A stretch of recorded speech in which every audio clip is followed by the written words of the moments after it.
मेरा प्रणाम। आज इस वीडियो में मैं 11वीं कक्षा के लिए सिंपल केसबुक लेकर आया हूँ। तो गाइस, सिंपल केसबुक कैसे बनाते हैं, उसको बनाने के नियम क्या है, वो मैं थोड़े से आपको पहले बता दूँ। केसबुक जैसा आप नाम से समझ रहे हैं, केस मीन्स नगद। तो आपके जितने भी नगद व्यवहार होते हैं गाइस, उन सभी नगद व्यवहारों को इस केसबुक में दर्ज किया जाता है। गाइस, जो हमें केस मिलेगी, केस हमें जो प्राप्त होती है, रिसीव होती है, उसे हम डेबिट पक्ष में लिखेंगे और हमारे पास से जो केस जाता है उसे क्रेडिट पक्ष में लिखेंगे। गाइस, इसके अलावा किसी भी ट्रांजैक्शन का लेखा इस सिंपल केसबुक में नहीं किया जाता है, यानी कि समस्त नगद व्यवहारों का लेखा इस सिंपल केसबुक में किया जाएगा, जिसमें केस जब भी हमें प्राप्त होगी उसे डेबिट पक्ष में लिखेंगे, जब भी हमारे व्यापार में केस आती है उसे डेबिट पक्ष में लिखेंगे और जब भी हमारे व्यापार से केस जाएगी उसे हम क्रेडिट पक्ष में लिखेंगे। गाइस, सबसे पहले मैं आपको बता दूं कि जो सिंपल केसबुक होती है, उस सिंपल केसबुक में हम 10 कॉलम बनाते हैं। गाइस, 5 कॉलम डेबिट पक्ष में और 5 कॉलम हमारे क्रेडिट पक्ष में। गाइस, जब भी आप सिंपल केसबुक बनाएंगे तो जब आप कॉपी में बनाते हैं तो बीच से आपको पन्ना मोड़ लेना चाहिए और पन्ना मोड़ कर जो बीच वाली जो लाइन आप खींचते हैं उसे हल्का सा थोड़ा डार्क करना चाहिए, ताकि आपको पता चले कि ये बीच वाली लाइन है हमारी। तो ये पहले 5 कॉलम जो है डेबिट पक्ष के और बाद के 5 कॉलम जो है क्रेडिट पक्ष में। पहला डेट, सेकंड यानी कि दूसरा पर्टिकुलर्स का, वाउचर नंबर, LF का, अमाउंट का। पुनः date, particular, voucher number, LF और अमाउंट का। गाइस, ये फॉर्मेट है सिंपल केसबुक का। सिंपल केसबुक मीन्स साधारण रोकड़ बही। तो हमारा पहला क्वेश्चन यही आता है कि साधारण रोकड़ बही हम किसे कहते हैं।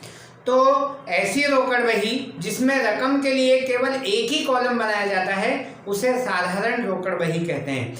गाइस, जो मैंने आपको रूल्स बताए हैं उस रूल्स का ध्यान रखिएगा। समस्त नगद व्यवहारों का जिसमें जो रिसीव्ड है उसे डेबिट पक्ष में और जो पेमेंट है वो हमें क्रेडिट पक्ष में लिखना है। गाइस, जो उधार व्यवहार होते हैं, क्रेडिट ट्रांजैक्शन जो होते हैं, उनका लेखा हम सिंपल केसबुक में नहीं करते हैं। गाइस, बहुत सारे विद्यार्थियों का मुझे कॉल आया और उन्होंने एक प्रॉब्लम मेरे सामने बताई। उन्होंने कहा कि सर, जो है जब भी हम सवाल समझते हैं, आपका वीडियो हम देखते हैं, तो क्वेश्चन हमारे पास नहीं हो पाता है, क्वेश्चन हमारे पास नहीं रहता है। तो गाइस, पहले मैं आपको यहाँ पर क्वेश्चन पढ़ता हूँ और क्वेश्चन पढ़ने के बाद ही उसको मैं यहाँ पर लिखूँगा। गाइस, हमारा सवाल है, निम्नलिखित व्यवहारों से मैसर्स जयेश ट्रेडर्स की साधारण रोकड़ बही तैयार कीजिए। गाइस, हमने हेडिंग दिया simple casebook of Messrs Jayesh traders. हम जयेश ट्रेडर्स की पुस्तक में साधारण रोकड़ बही बना रहे हैं, तैयार कर रहे हैं। गाइस, हमारा पहला सौदा है 2017 जनवरी 1, नगद पूंजी से व्यापार शुरू किया 30,000 रुपये। तो गाइस, जब भी हम नगद पूंजी से व्यापार शुरू करते हैं तो हम उसे डेबिट पक्ष में लिखते हैं, क्योंकि व्यापार में 30,000 रुपये प्राप्त हुए हैं, व्यापार में 30,000 रुपये आए हैं। तो गाइस, हम उसे डेबिट में लिखेंगे 2017 जनवरी 1। हम लिखेंगे to capital account. Guys, capital से यानी कि पूंजी से हमारे व्यापार में 30,000 रुपये आए हैं, ये हमने लिखा 30,000 रुपये डेबिट पक्ष में। गाइस, दूसरा हमारा सौदा है जनवरी 3, नगद फर्नीचर खरीदा 1,000 रुपये। जैसा मैंने कहा कि व्यापार में पैसा आएगा तो हम उसे डेबिट में लिखेंगे और व्यापार में से पैसा जाएगा तो हम उसे क्रेडिट पक्ष में लिखेंगे। रिसीवर यानी कि जो रिसीव होगा वो डेबिट में और जो हम पेमेंट करेंगे, जो हमारे पास से जाएगा, उसे हम क्रेडिट में लिखेंगे। अब नगद फर्नीचर खरीदा है तो निश्चित रूप से पैसा हमारे पास से जाएगा जनवरी 3, तो हम उसे क्रेडिट पक्ष में लिखेंगे 2017 जनवरी 3 बाय। अब आपको ये देखना है कि आपका जो पेमेंट गया है वो कौन सी मद में गया है। तो गाइस, फर्नीचर में गया है तो हम लिखेंगे बाय फर्नीचर। क्रेडिट पक्ष में लिखेंगे गाइस, इसलिए बाय आएगा, और डेबिट पक्ष में लिखते हैं तो डू आता है। तो हमने लिखा बाय फर्नीचर, और हमने फर्नीचर खरीदा गाइस 1000 रुपये का, ये 1000 रुपये हमने लिखे। अगला हमारा सौदा है जनवरी 8, नगद माल खरीदा 10,600 रुपये का।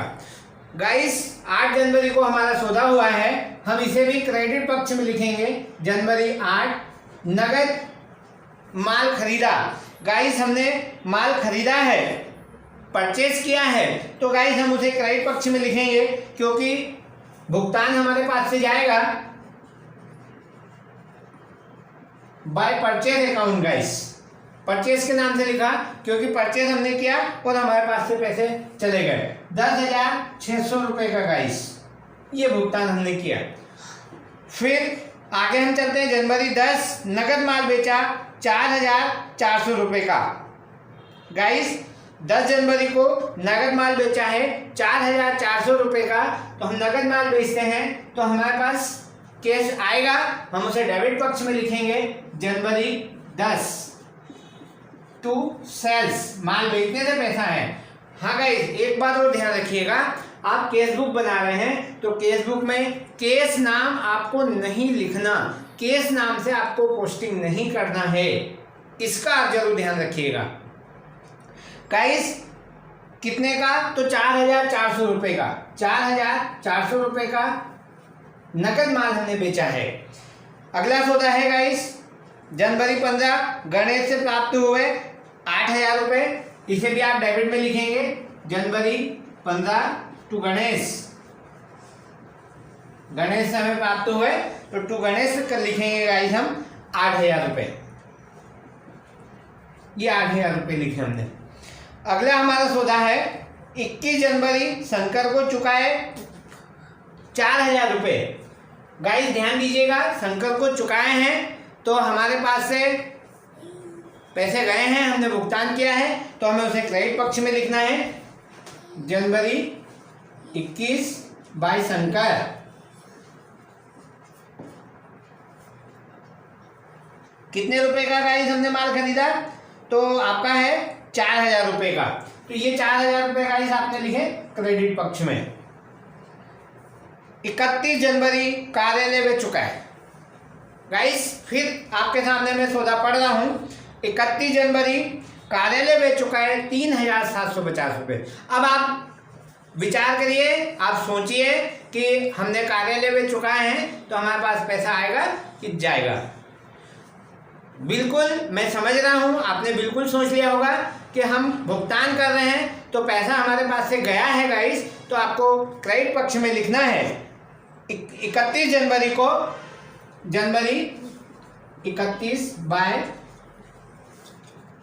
ऑफिस एक्सपेंसेस, ये गाइस कितने भुगतान किए आपने, 3,750 रुपये।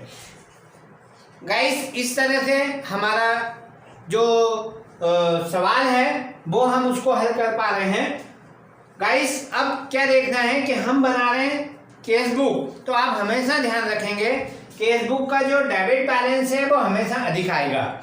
उसका कारण है गाइस, देखिएगा डेबिट में हम कौन सी अमाउंट लिखते हैं, तो डेबिट में हमने वो अमाउंट लिखी जो हमें प्राप्त हुई है, और क्रेडिट में हमने वो अमाउंट लिखी है गाइस जो हमने भुगतान किया है। तो जितनी अमाउंट हमारे पास आती है या जितनी अमाउंट हमारे पास होती है, हम उतनी खर्च कर सकते हैं या उससे कम खर्च कर सकते हैं, कभी भी हम उससे अधिक खर्च नहीं कर सकते। इसलिए हमारा जो डेबिट बैलेंस है वो हमेशा अधिक होगा।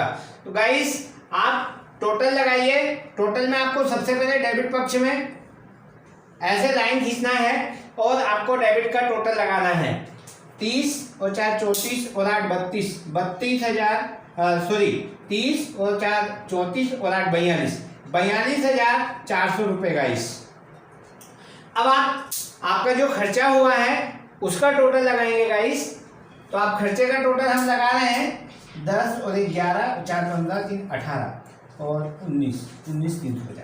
तो गाइस 19,350 रुपये हमने खर्च किया है।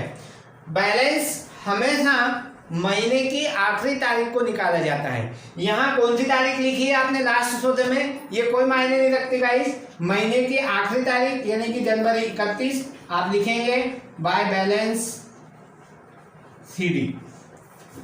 अब आपको बैलेंस निकालना है गाइस, तो 42,400 में से आप 19,350 रुपये जो आपका एक्सपेंसेस हुआ है, जो आपने भुगतान किया है, वो आपको माइनस करना है। तो आपका बैलेंस बचता है 23,050 रुपये गाइस। तो आपने ये बैलेंस लिखा 23,050। अब आप इसका भी टोटल लगाएंगे, आपका होता है 42,400 रुपये। दोनों साइड का आपने इक्वली टोटल कर लिया। अब ये बैलेंस आपको इधर लेकर आना है इस टोटल के नीचे। जनवरी के बाद जो हमारा फरवरी माह आता है, हम लिखेंगे फरवरी 1 टू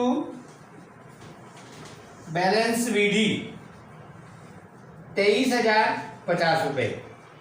गाइस पूरे महीने में, जनवरी के महीने में 42,400 रुपये हमारे पास आए, हमें प्राप्त हुआ। तो 42,400 में से हमने 19,350 रुपये खर्च किए नगद, तो हमारे पास जो बैलेंस अब बचा है वो 23,050 रुपये है। अब 1 फरवरी के दिन हमारा बैलेंस होगा 23,050 रुपये। फिर फरवरी माह में जो भी हमारे ट्रांजेक्शन होंगे नगद, उसको हमें यहाँ पर लिखना होता है। गाइस अगले वीडियो में मैं आपके लिए जो हमारी डबल कॉलम कैशबुक होती है वो, और ट्रिपल कॉलम कैशबुक जो होती है उसका आपको आपके सामने वीडियो लेकर आऊँगा गाइस में। गाइस आपको वीडियो कैसा लगा आप ज़रूर, मैंने आपको पिछले वीडियो में भी बोला था, अपने ओपिनियन ज़रूर दीजिए, कमेंट बॉक्स में लिखिए। और हाँ गाइस, आप लाइक शेयर और सब्सक्राइब जरूर कीजिए।